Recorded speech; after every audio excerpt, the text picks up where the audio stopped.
MR. Radha அவர்கள். அதாவது MR. Radha அவர்கள் பத்தி பார்க்கும்போது, அவருக்கும் பெரியார் அவர்களுக்கும் ஒரு நீண்ட ஒரு நட்பு இருந்திருக்கு. 2 பேருக்கும் ஒரு பெரிய மரியாதை இருந்திருக்கு. என்ன தெரியுமா விஷயம் அது? பெரியார் ஐயா கொள்கை ஒரு பக்கம் போயிட்டுருக்கு தனியாக. பெரியார் ஐயாவோட அண்ணா இருக்கார்.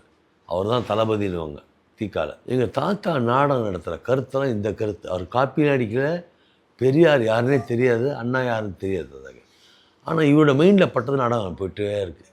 இந்த நாடகத்தை அண்ணா ஒரு நாள் பார்க்குறாரு.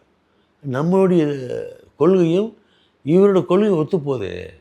இன்னும் தந்தை பெரியார் கூப்பிட்டு வர்றாரு உள்ளே. நாடகம் பார்க்கணும், பெரியாரும் அண்ணா வந்திருக்காங்க. யார் அவங்க தெரில, இவருக்கு உலகமே தெரியுது. இவர் பாயிண்ட்லேயே தான் இருப்பார். அப்படியா சேர்லாம் உட்கார வைக்கல, சைடில் பெஞ்சை போட்டு உட்காந்து பார்க்க விளையாடுறது பெரியாரையும் அண்ணாவையும். ஆனால் நாங்கள்லாம் ஃபேனில் போட்டால் சைடில் பெஞ்சு போட்டு உட்காருப்பாங்க, சேரில் போடணும், சைடில் பெஞ்சு போட்டு உட்கார வைக்கிட்டேன். பெஞ்சு போட்டு உட்கார அது அசந்துட்டேன். பெரியார் அண்ணா அசந்துட்டாங்க.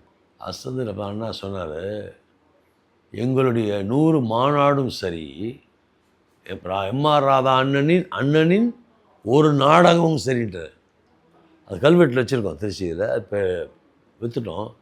அதெல்லாம் வந்து இப்போ தாத்தா சித்தப்பாவோட தோட்டத்தில் இருக்குது. உண்மையான விஷயம் இது எல்லாருக்கும் தெரியும்.